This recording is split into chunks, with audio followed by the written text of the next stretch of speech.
여러분 지금 제가 홈페이지 때문에 좀 문제가 돼 있어가지고 얘기했는데요. 그 사람들이 1월 말까지 해준다고 방금 또 전화를 하긴 했거든요.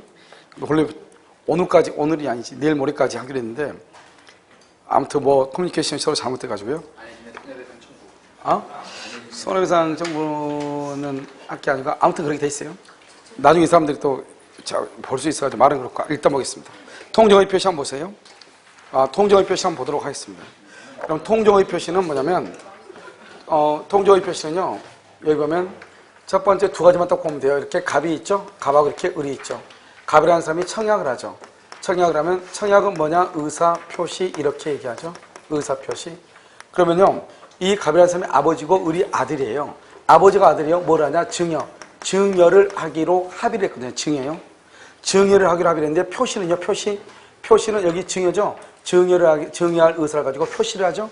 이 표시를 뭐라 하냐면 여기 증여인데 매매로 표시를 한 거예요. 매매요. 매매 이렇게. 그런데요. 이 매매죠. 매매를 우리는 뭐라 하냐? 이것을 가장매매다 이렇게 얘기하고요. 이 가장매매를 뭐라 한다? 이것을 무효라고 얘기를 하고요. 여기 증여죠. 증여를 뭐라 하냐? 이것을 은닉행위다 이렇게 얘기하고요. 은닉이죠. 이것을 뭐라 한다? 유효다 이렇게 얘기해요. 유효 이렇게. 그래서 여러분요. 여기 보면 의사 이렇게 되어 있잖아요. 먼저 갑이 을한테요. 자기는 증여를 하고 싶은데 증여세가 너무 많이 나온 거예요.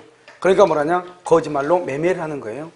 그런데 이 매매를 거짓말 매매로서 무효가 되고 갑하고 을하고는 증여를 하기로 합의를 했죠. 합의했으니까 무슨 주의다? 의사주의죠. 의사주의는 뭐대로 효력이 있다? 의사대로. 뭐가 무효이다? 표시가 무효이죠. 그래서 을 앞으로 이렇게 등기를 하죠. 그러면 이 등기는 증여의 의사로서 유효가 되는 것이에요. 그래서 을이 소유자가 되죠. 그럼 을이 소유자죠? 그럼 여기서 병은요, 뭐를 불문하고? 선, 악을 불문하고 소유자가 된다. 이런 말이죠. 이건 이제 증여에 관한 것이고요. 또 하나가 뭐냐면 이런 것이죠. 이렇게 이제 갑이 있죠? 갑이라는 사람이 여기 A요. A라는 사람을 채권자라고 얘기해요. 이 A한테 돈 1억을 빌렸단 말이죠. 그래서 1억을 빌렸는데요. 갑이요. 이 갑이라는 사람이 돈을 갚지 않아요. 그러니까 어떡하냐? A라고 하는 사람이 경매를 청구하려고 하는 것이죠. 이것을 우리는 뭐라냐? 강제 집행이다. 이렇게 얘기하죠. 이렇게요. 강제 집행을 하니까 이 갑이요. 강제 집행을 면탈하기 위해서 갑이 을하고 짜고서 우리 이것을 거짓말 매매다. 가장 매매라고 얘기하고요. 그 다음에 을 앞으로 이렇게 등기를 이렇게 하죠. 을 앞으로. 그러면 등기하면 가장 매매라고 하는 것은 뭐냐? 이것은 무효거든요. 그래서 을 앞으로 등기가 되어 있어도 이 등기는 뭐라 한다? 무효다. 이렇게 얘기를 하는 것이죠. 무효요? 그러면 가장 매매가 무효잖아요. 갑하고 을하고요. 무효이기 때문에 이 무효를 기초로 해서 손해배상을 청구할 수가 있다 없다? 손해배상을 청구할 수가 없는 것이에요. 손해배상을 청구할 수 없다 이런 말이죠. 갑은 을에게, 을은 갑에게 가장매매가 무효인 것을 이유로 손해배상 청구를 못해요. 또 한 가지는요. 강제집행을 면탈이죠. 우리 오늘 배웠죠. 공익이다 사익이다. 사익이죠. 103조 위반이다 아니다. 103조와 관계가 없죠. 746조 불법 원인 급여 이다 아니다. 아니죠. 그러니까 뭐를 청구할 수 있다? 반환을 청구할 수 있죠. 반환을 청구한다고 하는 것은 갑은 을하고 맺은 가장매매를 뭘 할 수 있다? 철회할 수 있다. 이런 말이에요. 철회할 수 있다. 그런데요. 여기 을 앞으로 되어 있는 등기가 무효이죠. 그럼 을은 소유자가 아니잖아요. 을은 소유자가 아니면 그럼 누가 소유자다? 갑이 소유자다 이 말이죠. 갑이 소유자. 갑이 소유자인데요. 이 을이 이것을 병한테 처분한다 이 말이죠. 이 병을 뭐라고 한다? 제3자다 이렇게 얘기하죠. 그런데 우리는요. 내 앞에 있는 사람의 등기가 무효이면 그 다음 사람은 공신의 원칙이 인정되지 않기 때문에 소유자가 아니죠. 그런데 병 앞으로 등기를 한다? 그러면 이 병이 뭐죠? 선이이면은 소유권을 취득하고 악이이면은 소유권을 취득할 수 있다 없다? 없다 이란 말이에요. 이건 다 똑같다고 그랬죠. 107, 108, 109, 110조가 동일하다고 그랬죠. 그러면요. 선이죠. 선이면 이 정은 뭐를 불문하고? 선, 악을 불문하고 소유권을 취득한다. 무슨 법칙이다? 엄폐물의 법칙이다 이 말이고요. 이 병이 선이죠. 제3자죠. 제3자의 3대 원칙이라고 하는 것이 있다. 제3자의 3대 원칙은요. 제3자의 선의는 뭐가 된다? 추정된다 이 말이고 제3자의 선의가 추정되죠. 그러면 제3자가 악이라고 하는 사실은 누가 입증을 한다? 무효를 뭐 하는 자? 주장하는 자가 입증을 하는 것이고 제3자는 선의이기만 하면 되고 여기서 과실 또는요 뭐다? 무과실, 과실, 무과실을 뭐란다? 불문한다 이런 말이고, 제3자가 스스로 뭐를 주장할 수 있다? 무효를 주장할 수 있다 이런 말이죠. 이것은 다 동일한 것이에요. 알겠죠? 그 다음에 또 한 가지를 보면 이 의뢰한 사람은 자기가 소유자가 아니죠. 소유자가 아닌데 병한테 처분했죠. 그런데 병이 선이면 병이 소유권을 취득해버리죠. 이런 경우요, 이 을은 뭐란다? 횡령죄를 저지른다 이렇게 얘기하고, 이렇게 횡령죄를 뭐라 한다? 불법 행위라고 얘기하고, 이 불법 행위에 의해서 뭐를 청구할 수 있다? 손해배상을 청구하고, 매매 대금이 나오죠. 그럼 매매 대금에 대해서는 또 뭐를 청구할 수 있다? 부당 이득 반환을 청구할 수가 있다. 갑이 을한테 청구한다 이 말이죠. 왜 너 남의 물건 팔아먹었냐 이런 말이죠. 그 다음에 여기에서 이 지금 갑하고 을하고만 있다고 해봐. 갑하고 을하고만 있으면 을 앞으로 되어 있는 등기가 무효죠. 그러면 을은 소유자가 아니죠. 그럼 누가 소유자? 갑이 소유자죠. 그러니까 A는요, A는 아직도 갑의 것이니까 큰 문제가 없잖아요. 그런데 만약에 을이요, 병한테 처분하죠. 그럼 병은 아무 말 없어 뭐로 본다? 선의로 추정한 선의로 보죠. 그럼 누가 소유자가 돼? 병이 소유자가 되죠. 그럼 을은 소유자가 아니다? 아니요. 갑이 소유자가 아니다? 아니죠. 그러니까 A는요 어떻게 돼요? 병이 선이면 병의 거에 대해서 강제 집행할 수 있다 없다? 없단 말이죠. 그럼 어떻게 돼요? 이 사람은요 갑의 것이 아니니까 돈도 못 받을 거 아니에요. 그러니까 을이 병한테 처분하기 전에 그것을 자기가 가져와야 되겠죠. 그런데 가져오라 했는데 갑한테 빨리 가져와라, 등기 말소 가져와라 해도 가져와 안 가져와? 안 가져오죠. 가져오면 A가 경미하는데, 그래서 어떻게 돼요? A는요 이 을을 상대로 뭘 한다? 채권자 취소권을 행사한다 이 말이죠. 이 채권자 취소권은 반드시 소송으로만 행사해야 되죠. 소송으로만. 두 번째요, 이중매매 있죠. 이중매매의 경우는 채권자 취소권이 있다 없다? 없다. 그래서 채권자 취소권은 A가 돈을 빌려줬어. 받을 게 있단 말이죠. 그런데 갑이 돈을 갚지 않기 위해서 재산을 빼돌려. 알겠죠? 그걸 사회행위라고 그래. 그랬을 때 채권자 취소권 행사에서 을 앞으로 되어 있는 등기를 말소하고 등기를 갑 앞으로 가져오죠. 가져와가지고 A가요 압류를 해서 경멸해서 돈을 받아가는 거예요. 알겠죠? 이것을 얘기하는 것이다. 그래서 통정 허위 표시로서 무효인 경우 채권자 취소권을 행사할 수가 있다. 그런데 이중매매에서는 채권자 취소권이 된다 안 된다? 안 된다. 이 둘 중 하나가 시험에 나올 가능성이 가장 많은 것이에요. 또 한 가지는 뭐가 있냐면 여기요 갑이죠. 갑을 뭐라 하냐? 형식적 주체무자다 이렇게 얘기해. 형식적 주체무자다 이렇게요. 그 다음에 여기 을이 있죠. 을을 상호신용금고 이렇게 얘기해요. 이 상호신용금고가 A요. A를 뭐라 하냐? 실질적 주체무자다 이렇게 얘기해요. 이 A 상호신용금고가요 A한테 돈을 실질적으로 빌려주고 싶거든요. 그런데 A가요 이미 개인 대출 한도가 초과가 된 거예요. 한도가 초과돼서 돈을 대출해 줄 수가 없잖아요. 그러니까 어떻게 하냐? 이 A가요 을이요 A한테 한 사람을 데려와라. 그래가지고 이 사람이 갑이라는 사람을 데려온 거예요. 데려왔는데 이 금고가 뭐냐? 양해를 했어. 이게 중요해. 양해를 했어. 양해를 해가지고 뭐라 하냐? 우리는 당신한테 책임을 묻지 않겠다. 당신은 명의만 빌려주면 된다. 우리는 A한테 돈을 받겠다. 이렇게 합의를 했단 말이죠. 그러면 합의죠? 상대방과 합의가 있으니까 무슨 주의다? 의사주의죠. 의사주의는 뭐가 무효이다? 표시가 무효죠. 그래서 갑이라는 사람의 이름을 빌려가지고 표시죠. 이름을 빌려가지고 대출을 받았다 이 말이죠. 그랬을 때는 통정허위 표시로서 갑 명의의 대출은 통정허위 표시에 해당해서 유효이다 무효이다? 무효이다. 이것을 얘기해요. 그래서 양이란 말이 중요하죠. 그런데 비싼 말이 또 무슨 비싼 것이요. 지금요 A라고 하는 사람이 돈을 필요하단 말이죠. 그래서 이것을요 누구한테 얘기하냐? 갑한테 얘기해요. 내가 대출을 받을 수가 없으니까 너 이름으로 대출을 받으면 내가 돈을 갚아줄게 이렇게요. 이것을 뭐냐? 은행이라고 얘기하죠. 은행인데 실질적으로는 갑은요 자기가 채무자다 아니다? 아니잖아요. 아닌데 이 갑이요 은행을요 직접 방문해가지고요 자기 이름으로 대출 약정서에 사인을 했다 이 말이죠. 그러면 은행이 보기에는요 A가 돈을 빌린 것처럼 보여. 갑이 빌린 것처럼 보여. 갑이 빌린 것처럼 보이고요. 그 다음에 갑이 뭐라냐? 예를 들어서 갑이요 A가 돈을 갚을 거예요. 그러면 은행이 돈 빌려준다 안 빌려준다? 안 빌려줬을 거 아니에요. 그래 당연히요 갑이 책임을 질 수밖에 없죠. 이것을 우리 뭐다? 은행을 직접 말했죠. 이것을 진이 있는 의사표시다 이렇게. 그래서 누가 책임을 진다? 갑이 책임을 져야 돼. 차이는 뭐냐? 차이는 양이란 말이 있느냐 없느냐, 통정을 했느냐 안 했느냐 이러한 차이가 되는 것이에요. 알겠죠? 자, 그 다음에 우리 이제 제3자라고 하는 문제가 나와. 제3자는 뭐냐? 먼저 당사자고 당사자의 포괄 승계인, 포괄 승계인 이외의 자로서 무효를 기초로, 통정의 표시죠. 무효를 기초로 이걸 뭐냐? 새로운 이해관계, 새로운 이해관계를 맺은 사람, 새로운 이해관계, 이것을 제3자라고 얘기해요. 그러니까 당사자는요, 당사자 갑하고 을이죠. 당사자는 제3자가 될 수가 없고요. 포괄승계는 누구죠? 상속인이죠. 상속인도 제3자가 될 수가 없어. 그러니까 이런 사람 빼고 무효를 기초로 새로운 이해관계를 맺은 사람을 얘기해요. 그러니까 이 포괄승계는 안 되죠. 또 누가 안 되냐? 제3자를 위한 계약에서 수익자 안 되고요. 당사자예요. 당사자의 지위를 승계한 자, 이런 사람도 제3자가 안 되는 거예요. 그래서 상속인 안 되고 수익자 안 되고 지위를 승계한 자 안 된다. 그래서 제3자가 아니다.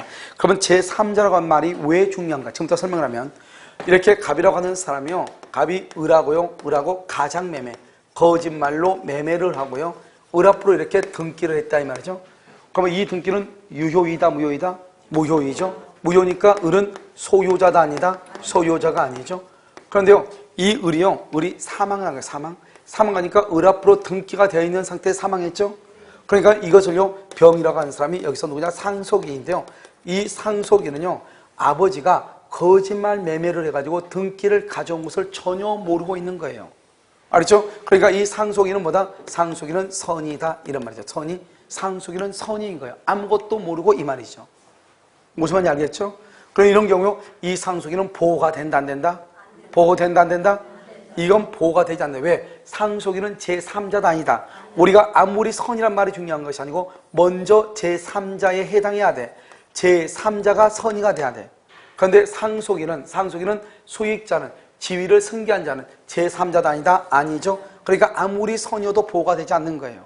그래서 우리가 제3자를 따지는 것은 먼저 선의가 중요한 것이 아니고 제3자에 해당하고 제3자에 해당한 자가 선의가 돼야 돼.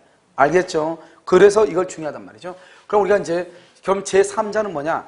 제3자는 이렇게 갑이 있고 여기 을이 있죠. 갑하고 을하고 거짓말로 매매 계약을 하죠. 그것을 가장매매라고 얘기해. 유효이다 무효이다? 무효이죠. 을을 뭐라 하냐? 매수인이다. 을을 뭐라 한다? 양수인이라고 얘기하고요. 그 다음에 갑을 뭐라 한다? 양도인이다. 양도인. 이것을 매도인이다. 이렇게 얘기를 해. 그럼 여기서 보면 가장매매의 매수인, 가장매매의 양수인, 가장매매의 양도인, 가장매매의 매도인 이렇게. 그런데 매매를 빼고 가장양도인, 가장매도인, 가장양수인, 가장매수인 이렇게 얘기를 해. 그러면 갑이 을한테요 거짓말로 뭘 한다? 등기를 주죠. 등기. 이 등기는 유효이다 무효이다? 무효이죠. 그래서 여기 보면 무효를 기초로 무효로부터 새롭게 이해관계를 맺어. 여기는요 매매 대금을 주죠. 대금은 유효이다 무효이다? 무효잖아요. 대금. 거짓말로 대금을 주고 거짓말로 등기를 줄 거 아니에요. 유효이다 무효이다? 거짓말로 계약했으니까. 그랬을 때요 이것이 무효죠. 무효인데 이것을 기초로 해가지고 즉 을 앞으로 등기가 돼 있으니까 이 등기는 무효인데 등기 위에는 무효란 말이 없거든요. 그러니까 누구 것이라고 생각을 하고 을의 것이라고 생각을 하고 알겠죠? 이 병이라는 사람이 병이 다시 매수인이다. 매수인 매매 계약을 하고 등기를 했다. 매매 계약을 하고 등기. 또는요 병이 을한테 돈을 빌려줬는데 을이 돈이 없어 못 받고 있는데 등기가 하나 딱 오거든요. 그러니까 뭐한다? 잽싸게 말한다. 압류 또는 뭐한다? 가압류를 했다. 또는 저당권이다. 저당권 또는요 전세권을 설정을 했다. 뭐 이런 것들 있죠. 이런 것들을 이걸 제3자라고 하는 거예요. 여기서 무효를 기초로 한번 볼까요? 가장 매수인 으로부터 매수한 사람, 가장 양도인 으로부터 매매 대금을 양수받은 사람. 여기까지 가장 양도인 무효, 가장 매수인 무효죠. 무효를 이 사람으로부터 새롭게 이해관계를 맺는 사람은 제3자라고 그래.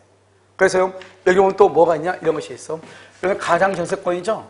가장 전세권 그러면 무효. 이 가장 전세권에다가 저당권을 설정받은 경우 가장 전세권 그러면 가장 전세권이 있죠. 그러면 가장 전세권에 저당권 설정받죠.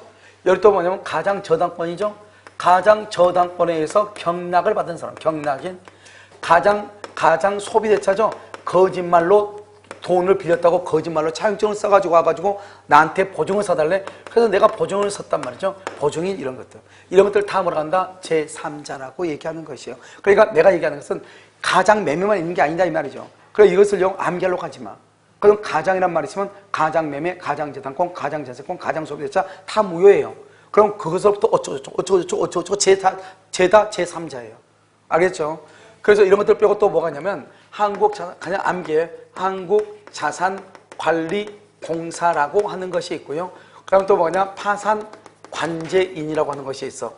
이 파산관제인은요 제3자예요. 제3자인데 선이 악이, 선이냐 악이냐는 누구를 기준으로 하냐? 총파산 채권자.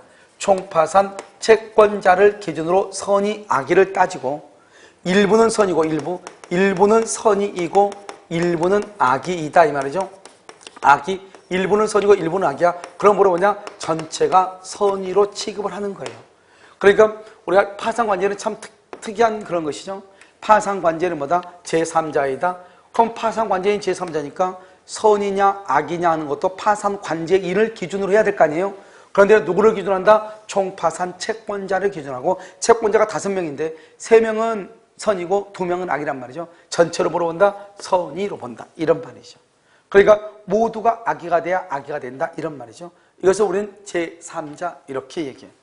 알겠죠? 그래서 여러분요, 제3자는 특히 파산관제인, 여기요, 한국자산관리공사, 아직 우리 시험에 안 났지만 다른 시험에 2번 났고요. 특히 여기 압류, 가압류 잘 나오고, 압류, 가압류, 여기 보증인, 이렇게, 이런 것들 잘 나오는 것이다. 이런 말이죠. 그러면 제3자가 아닌 것은 뭐냐? 여기 계약상의 지위를 승계한 자, 상속인, 수익자, 이런 것들이고, 또는요, 여러분 뭐가 있냐면, 제3자가 아닌 것 중에서 뭐가 또 하나 있냐? 이런 것이 있어. 가장소비대차, 가장소비대차. 가장소비대차에 있어서 채무자, 가장소비대차에서 채권 추심을 의뢰받은 자, 그 다음에 가장소비대차에 있어서 채무자 추심을 의뢰받은 자, 그 다음에 또 가장소비대차에 있어서 일반 채권자, 이렇게요. 이런 것들을 뭐라고 한다? 우리는 제3자다, 이렇게 얘기를 하는 것이죠. 무슨 말인지 알겠죠? 이것을 얘기해요. 됐죠, 지금? 자, 여러분요. 지금부터 통정의 표시 한번 봐봐. 205번이요. 허위 표시는 당사자 사이에서는 언제나 무효. 그렇게 돼 있나요? 당사자는 언제란 말은 우리 보통 쓰면 안 되잖아요. 그런데 언제나 무효가 되는 것이에요. 자, 206번은요. 통정이 결의됐다. 이게 재밌는 말 났죠? 봐봐. 여기 한번 봐봐. 이 말이 뭐냐면, 우리가 통정의 표시는 뭐냐면, 의사와 표시가 뭐하다? 의사와 표시가 일치한다, 일치하지 않는다? 일치하지 않는 것을 표의자가 알고 하죠.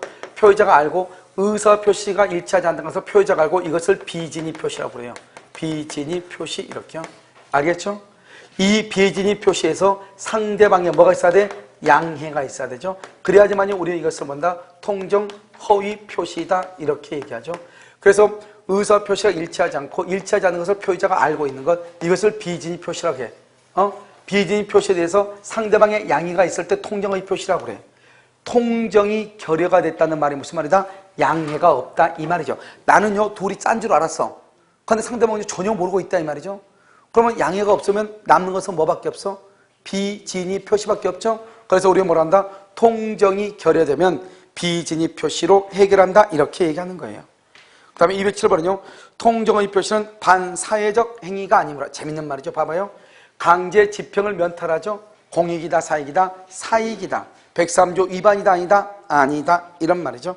통정이 결여되면 통정의 표시는 반사회적 법률 행위가 아니므로 통정의 표시로 인한 채무를 이행한 때에도 불법 원인 급여가 되지 아니한다.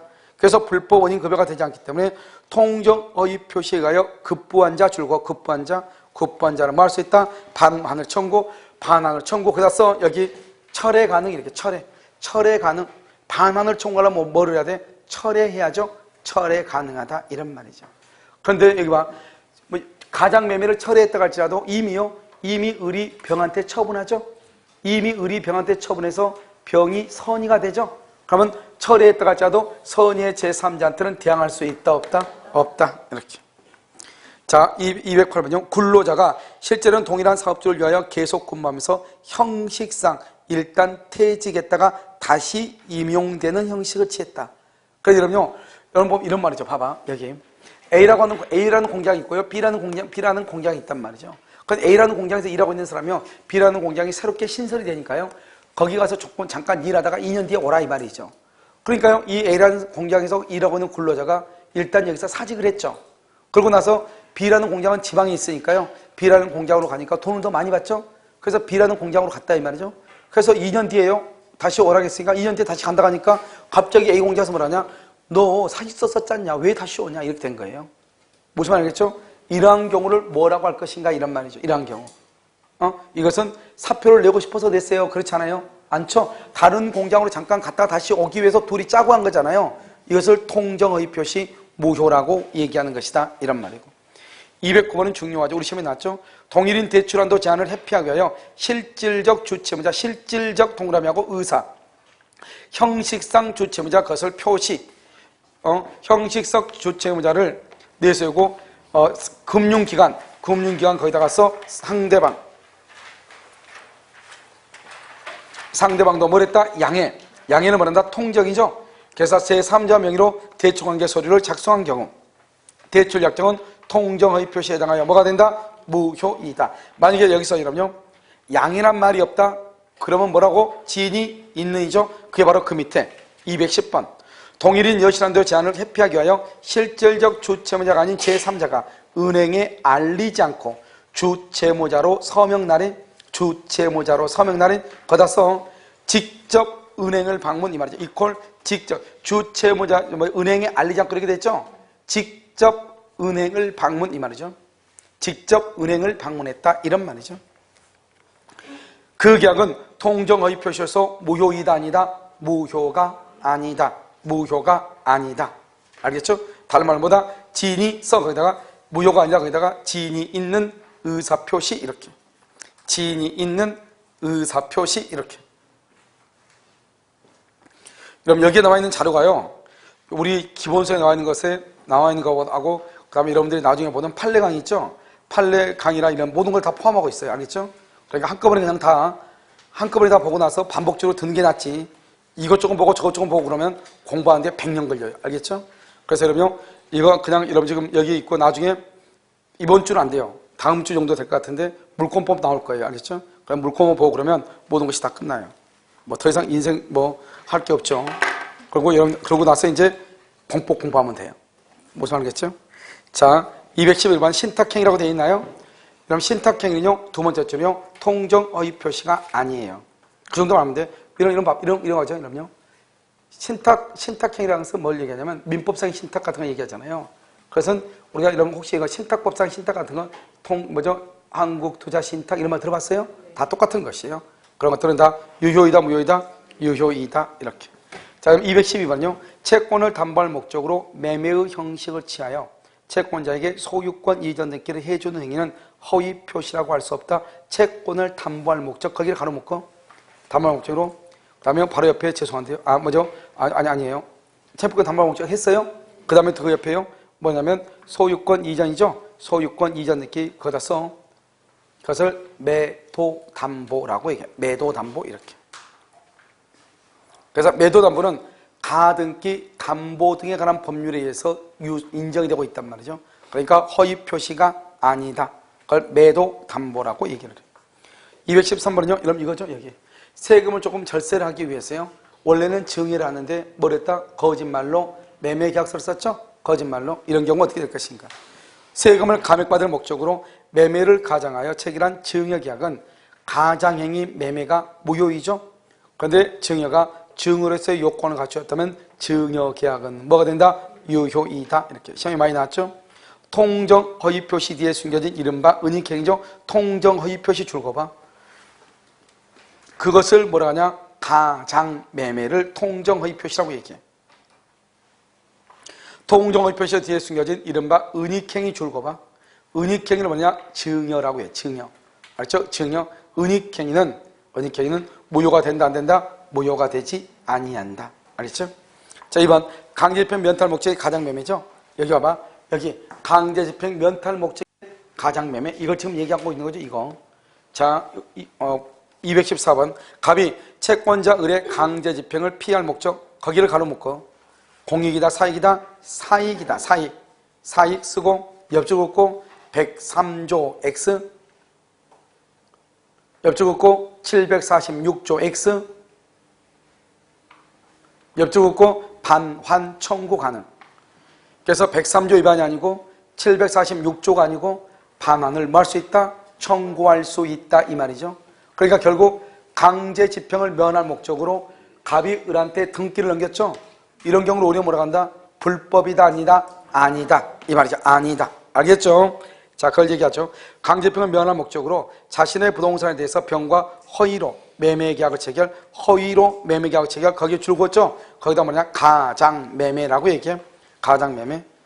그 다음에 거기 보면 병 앞으로 줄 긋어봐. 병 앞으로 돼 있어요. 병 앞으로 소유권 이전 등기, 등기 동그라미, 병 앞으로 등기. 그걸 뭐라냐? 무효라고 써. 무효. 병 앞으로 등기는 무효이죠. 넘겨줬는데 그 후 병이 이러한 사정을 모르는 동그라미, 모르는 그것을 선의라고 그래. 선의의 정은 선의의 제3자라고 그래. 선의의 제3자 정에게 부동산을 매도하고 정명의로 소유권 이전 등기 조그맣게 줄 그어줬죠. 동그라미하고 소유권 취득, 정이 소유권을 취득해. 이 경우 갑은 병에게 부당이득 반환을 할 수 있다. 청구할 수 있다. 또 써. 거기다 써. 뭐라 쓰냐? 불법 행위를 이유로 손해배상 청구 가능. 불법 행위를 이유로 손해배상 청구 가능 이렇게. 불법 행위를 이유로 손해배상 청구 가능 이렇게. 됐죠? 지금 여기 214번 하나만 알아도 여러 가지 정보를 다 담고 있죠. 그 다음에 215는요. 갑이 그 소유 부동산에 대한 강제 집행을 면할 목적. 우리 다 했으니까 쓰지 마. 사익이다 이 말이죠. 그 다음에 을과 허위로 매매계약을 체결했죠. 허위로 매매계약 체결 그 위에서 다 했죠. 가장매매다.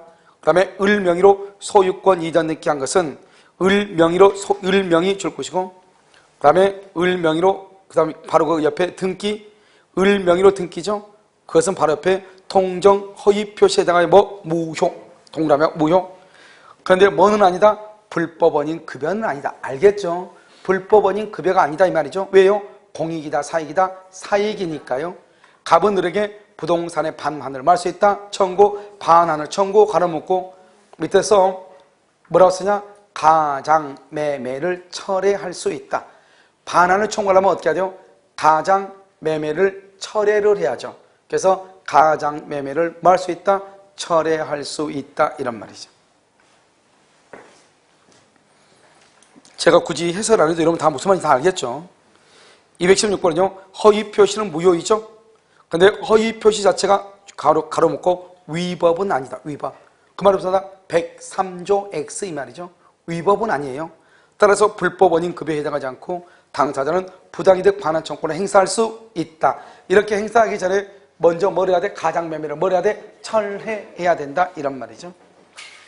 그 다음에 217번은요. 통정 허위 표시는 당사자 사이에서 할 수 있다. 처리할 수 있다. 하지만 그 처리를 가지고 누구에게? 선의의 제3자에게 대항할 수 있다. 없다? 없다. 대항하지 못한다. 218번은 이런 봐봐. 먼저요. 맨 끝에요. 돼지꼬리 한번 봐봐. 엄청나게 많죠. 그렇잖아요. 그 말은 무슨 말이죠? 그만큼 시험에 많이 나온 게 218번이다 이 말이죠. 그래서 뭐냐면 채무자의 법률행위가 가장행위라도 가장행위 가로놓고 통정 허위 표시 이 말이죠. 가장행위란 말은 통정 허위 표시 이 말이에요. 그래서 통정 허위 표시라도 이 말이죠. 채권자 취소권의 대상이 되고 채권자 취소권의 대상으로 된 채무자의 법률행위라도 통정 허위 표시의 요건을 갖춘 경우는 뭐가 된다? 무효. 이렇게 맨 끝에 써. 이중 매매에서는 채권자 취소권 X. 이중 매매에서는 채권자 취소권 X 이렇게.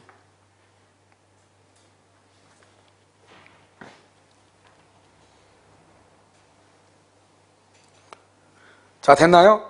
자, 그 다음에 219번은요. 통정허위 표시에 의하여 부동산을 매수한 자로부터 그 부동산의 권리를 취득한 제3자가 있다. 그러면 통정허위 표시에 의하여 부동산을 매수한 자로부터 그럼 매수한 자가 누구죠? 여기까지 봐봐. 가로 묶어봐. 통정허위 표시에 의하여 부동산을 매수한 자 여기까지를 무효라고 그래. 무효. 알았죠? 매수한 자 무효. 그 부동산의 권리를 취득한 제3자 이걸 제3자라고 그래. 그런데 제3자는요, 제3자 동그라미하고 뭐냐냐? 선의, 추정, 이렇게. 제3자는 선의로 뭐가 돼? 추정하죠? 제3자는 선의로 추정돼. 그러니까 제3자가 선의가 아니고 악이라고 하는 것은 누가 증명을 한다? 누가 증명해? 무효를 주장하는 자. 그래서 여기서 제3자의 악에 대한 입증 책임, 이를 주장하는 자. 이 그러니까 나는 코밖에 없는데 그러면 안 돼. 이를 동그라미하고 없어 무효를 주장하는 자. 이를 주장하는 자, 무효를 주장하는 자가, 악이라고 하는 자가 입증을 한다, 이런 말이죠.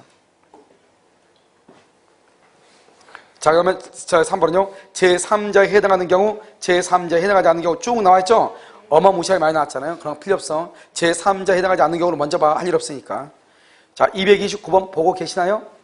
229. 자, 채권에, 여기, 봐. 채권의 가장 양도죠? 가장 소비대차 말이 채권의 가장 양도한 말과 똑같아. 알겠죠? 그래서 채무자, 추심을 의뢰받은 자, 일반 채권자 이렇게 돼 있죠? 봐봐. 채권의 가장 양도에서 채무자, 제3자가 아니다. 그래서 뭐라고 나왔죠? 맨 끝에 선의이더라도 보호받지 못한다. 거기 줄 거봐. 첫 번째 맨 끝에 선의이더라도 보호받지 못한다. 거기 줄 거봐. 왜요? 제3자가 아니니까. 아까 우리 누구 얘기했죠? 상속인. 선의여도 보호를 못 받았죠? 그 다음에 가장 소비대차에 있어서 대주의 지위를 이전받은 자. 이게 무슨 말이죠? 여기요. 계약상 지위를 승계한 자 이 말이죠. 거기다 써 계약상 지위를 승계한 자 이렇게. 계약상 지위를 승계한 자 이렇게. 이런 사람들도 역시 보호된다 안 된다? 안 된다. 자, 231번은요. 채권의 가장 양수인으로부터 이렇게 돼 있어요. 채권의 가장 양수인으로부터 추심을 위하여 채권을 양수한 자. 아까 저기 있죠? 채권 추심을 의뢰받은 자, 제3자다 아니다? 아니다. 그 다음에 232. 채권의 가장 양도에 있어서 까맣게 돼 있죠? 채무자. 여기 봐봐, 여기요. 여기는 채무자, 추심을 의뢰받은 자, 제3자다 아니다? 아니다. 이런 말이죠. 그 다음에 233번. 가장 채권의 양수인의 포괄 승계인, 포괄 승계인은 뭐라고 한다? 상속인이라고 하죠. 그래서 포괄 승계인 즉 상속인은 아무리 뭐라고 할지라도, 아무리 선이라고 하더라도 무효를 가지고 대항할 수 있다 없다? 있다. 무슨 말이죠? 아무리 선이라고 할지라도 보호된다 안 된다? 안 된다. 대항할 수 있다, 보호되지 않는다, 이런 말이죠. 알겠죠? 자, 그럼 왼쪽으로 한번 보셔요. 제3자에 해당하는 경우 이렇게 되어 있나요? 제3자에 해당하는 경우 몇 번이야? 220번. 허위 표시의 무효는 선의 제3자에게 대항하지 못하는데 이때 제3자는 누구냐? 허위 표시 행위를 기초로 허위 표시 행위 가로 묶고 무효죠? 여기 한번 봐봐. 여기 우리가 제3자는 누구냐? 제3자는 당사자와 포괄승계인 이외의 자로서 뭐를 기초로? 무효를 기초로 새로운 이해관계 이렇게 되어 있죠? 그러니까 통정 허위 표시를 기초로 한 말이 무슨 말이죠? 통정 허위 표시는 유효이다 무효이다? 무효이죠. 따라서 무효를 기초로 새로운 동남의 새로운 이해관계를 맺은 자, 새로운 이해관계, 이것을 얘기하죠. 221번요. 통정한 허위의 의사표시는 허위 표시의 당사자와 포괄승계인 이외의 자로서 이외의 자, 그래서 새로운 이해관계를 맺은 자 이렇게. 따라서요. 그 다음에 오른쪽이요. 222번. 허위 표시를 기초로 새로운 이해관계를 맺은 선의 제3자에게 선의 제3자 가로묻고 소유권 취득이죠. 그러니까 소유권을 취득하니까 어느 누구도 허위 표시로 무효라고 대항한다 못한다? 못한다. 상당히 재밌는 말이죠. 봐봐요. 이러면요. 우리가 제3자가 선이죠. 그러면 제3자가 선이면요. 제3자가 소유자죠. 소유자니까 어느 누구도요. 가박으라고 가장매매 허위 표시가 무효라고 제3자한테 주장할 수 있다 없다? 없다, 이런 말이죠. 다시 한번 읽어볼까요? 허위 표시를 기초로 새로운 이해관계를 맺은 선의 제3자 소유권 취득이죠. 그 누구도 허위 표시의 무효로 대항하지 못한다. 그 다음에 223번 그냥 읽어 가운데 두 번째 줄 파산 관제인은 세 번째 줄 끝에 제3자에 해당하나 그 선의 악인은 누구를 기준으로 총파산 채권자를 기준으로 판단한다. 시험 많이 나왔죠? 우리 시험 아직 안 나왔어. 그다 써. 또 뭐라 쓰냐? 일부가 악이이고 일부가 선의인 경우, 일부가 악이이고 일부가 선의인 경우 썼어요? 그것은 선의로 본다. 이렇게. 일부가 선이고 일부가 악인 경우 선의로 본다. 그러니까 모두가 악의가 되지 않는 한 뭐가 된다? 선의이다. 이런 말이죠. 그 다음에 224 보증인. 여기 있죠? 여기요. 가장 소비 대차에 있어서 보증인. 알죠? 제3자에 해당한다. 그 정도 말하면 돼. 보증인도 제3자이다. 그 다음에 225번은 한국자산관리공사. 그냥 제3자다. 암기해. 226번 가압류한 압류한 제3자이다. 227 통정어의 표시에 의한 가등기, 가등기에 의한 본득에 찾아온 부동산을 양수한 자 제3자다. 이렇게 되어 있죠? 그 다음에 좀 이따 설명할 거예요. 그것은 228번 봐봐. 금융기관으로부터 계약을 뭐한 자? 인수한 자. 여기 봐봐. 계약상 지위를 승계한 자. 똑같아. 인수한 자, 승계한 자. 그것은 제3자다 아니다? 아니다. 자, 그럼 여기 한번 봐. 여기서 이제 여러분 알아야 될 게 뭐를 알아야 되냐면요. 여기서 뭐를 알아야 되냐면 먼저 여러분 혹시 무슨 뭐 종이 이게 뭐 시험이요? 두 번째 나오긴 나왔는데 그냥 봐봐. 그냥 한번 봐봐. 이걸 여러분요 가등기하고 다 알아야 돼. 가등기하고 이것을 알아야지만 이게 무슨 말인지 이해가 갈 수 있어요. 먼저요 여기 1번이죠. 이렇게 1번의 갑이에요. 갑. 그런데 갑이요 이 을이라고 하는 사람하고 을하고 뭐랬냐? 2번 을하고 가등기를 해주는데요. 이 가등기가 통정을 했어. 통정의 표시를 했어. 가등기를. 이렇게 하니 좀 이상하네. 두 사람이 통정의 표시야. 두 사람이 통정의 표시. 무효죠? 그러고 난 다음에 여기 3번이죠? 3번 이렇게 병한테 이렇게 넘겼어. 여기는 2월 1일, 3월 1일. 그럼 병이요? 통정의 표시는 무효죠? 무효니까는 병이 당연히 소유자가 되죠. 병이 소유자가 이렇게 되는 거예요. 그런데 나중에요. 이 의뢰한 사람이 나중에 번등기를 해. 번등기 언제요? 5월 1일. 번등기도 이것도 여전히 뭐가 된다? 무효가 되죠. 왜요? 가등기가 무효니까요. 번등기도 무효잖아요. 알겠죠? 당연하죠? 그러면 이 의뢰는 소유자가 아님에도 불구하고요. 등기관은요. 이게 가등기가 가짜인지 아닌지 알아 몰라. 모르잖아요. 모르니까 등기관은 번등기가 딱 있으니까요. 이 후등기를 뭐라냐? 5월 1일 날 직권으로 뭐라냐? 말소를 해버린 거예요. 그럼 직권으로 말소가 됐어도 여전히 누가 소유자다? 여전히 누가 소유자요? 여전히 병이 소유자다. 왜요? 지금 여기 봐봐. 을 앞으로 되어 있는 가등기 무효고 번등기도 무효죠? 그럼 우리는 소유자가 아니죠? 누가 소유자다? 병이 소유자죠. 그런데 병의 등기관이 실수로 잘못해서 말소했죠? 이 직권 말소를 불법으로 말소했다 이 말이죠. 그래도 불법으로 말소해서 여전히 병이 소유자다. 왜요? 이때 쓰는 말이 무슨 말이야? 왜 병이 소유자다? 왜 병이 소유자요? 그럼요. 등기는 효력 발생 요건이지 효력 전송 요건이 아니니까 그렇다 이 말이죠. 알겠죠? 여전히 병이 소유자가 된다. 알겠죠? 이렇게 병이 소유자인데 이때 그러면 이 을은 소유자다 아니다? 아니죠? 아닌데 이 을이요 잽싸게 이것을 정한테 처분해. 알겠죠? 그러면 정은 누구일 때? 선의일 때 뭐란다? 소유권을 취득하죠. 그래서 갑하고 을하고 통정의 표시에서 무효죠? 소유자가 아니죠? 아님에도 불구하고 여기 정한테 처분하죠. 그러면 통정의 표시 무효를 기초로 새로운 이해관계를 맺은 사람이죠? 따라서 정은 선의일 때 소유권을 취득한다. 이런 문제가 발생해요. 그래서 이것은 이제 가등기하고요 통정의 표시하고 묶어서 나온 것인데 지금 국가고시에 지금 두 번째 나왔단 말이죠.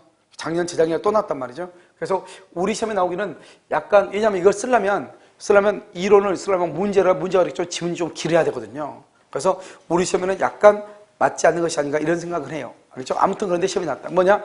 가등기가 무효다. 가등기한 번등기도 당연히 무효가 된다. 그러니까 병이 소유자다. 소유자인데 등기관이 모르고 번등기하니까 직권을 말소한다. 그럼 등기가 불법으로 말소된 것과 똑같다.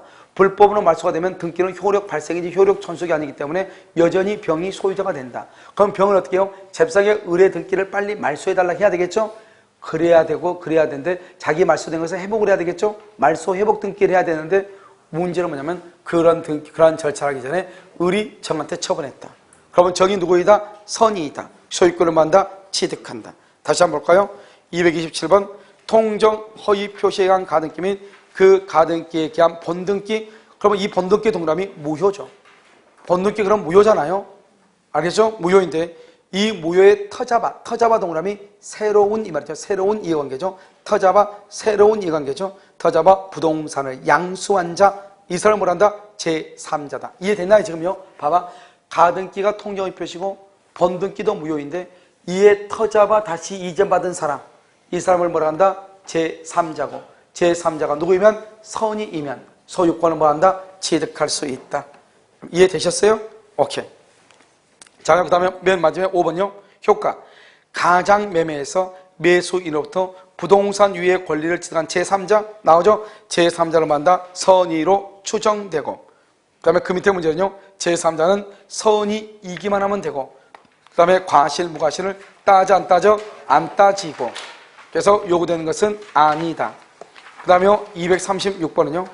236번은 통정의 표시는 당사자 간에는 무효이더라도 제3자에게는 표시된 대로 효력이 발생하지만 선의의 제3자가 스스로 뭐를 주장할 수 있다? 무효를 주장할 수도 있다. 237은요. 표의자는 허위 표시를 계체로 권리를 취득한 선의의 제3자로부터 선의의 제3자 가로묻고 소유권 취득이죠. 소유권 취득. 다시 권리를 취득한 악의의 전득자 거기를 가로묻고, 거기 가로묻었어요? 다시 권리를 취득한 악의의 전득자 거기도 소유권 취득이죠. 소유권 취득. 왜 악의의 전득자가 소유권을 취득하죠? 왜? 앞에가 선이죠. 그걸 뭐라고 얘기해? 엄폐물의 법칙이다. 엄폐물의 법칙. 그러니까 벽이 선이죠. 그러니까 그 다음 사람은요, 선악불문하고 소유권을 취득하는 거죠. 그것을 뭐라고 한다? 엄폐물의 법칙이다. 이렇게 얘기하는 것이죠. 그 다음에 238번은요. 통정어휘 표시에 대하여 제3자가 악의라고 하는 사실에 관한 주장 입증은 누가 한다? 무효를 주장하는 자. 제3자는요. 아무 말에서 여러분요. 통정어휘 표시에 의한 매수인으로부터 부동산을 전득한 제3자 동그라미 제3자 했어요? 선의 추정 이렇게. 제3자는 선의로 추정되죠. 따라서 제3자가요. 스스로요. 선의임을 증명할 필요가 있다 없다? 없죠. 누가 증명한다? 무효를 주장하는 자. 그 사람이 증명하는 것이다. 이런 말이죠. 그 다음에 6번은요. 적용 범위라고 나와 있나요? 허위 표시에 관한 규정은 원칙적으로 가족법상의 행위에는 적용된다 안 된다? 안 된다. 가족법상은 적용되지 않아요.